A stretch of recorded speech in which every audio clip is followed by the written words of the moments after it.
Hello, Kadventure! Good afternoon. So, tingnan nyo yung weather. Ang sarap ng panahon ngayon. Medyo mainit siya. Walang ulan. So, sarap maglakad-lakad. Kaso ako ay isang dakilang tamad. Nandito lang pa rin ako sa loob ng bahay. Nag-ayos ako ng kung ano-ano dito. Ayan. Tingnan natin mamaya kung makakalabas ako, kung maglalakad-lakad ba ako o hindi. Ayan. Ganda na panahon, no? Kamusta naman kayo? Ito yung Webes ko.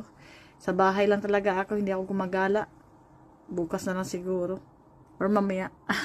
Hindi na rin ako nag-gym. Tamad na talaga. Ayan yung weather natin. Panahon natin ngayon. So, yan yung bulaklak ko. Tagal-tagal na nito. Oh, buhay na buhay pa rin siya. Diba? Ano ba yung cactus natin? Oh, 'di ba? Marami to sila, pinapatubo 'yan. Bigay yan sa akin dati. Tapos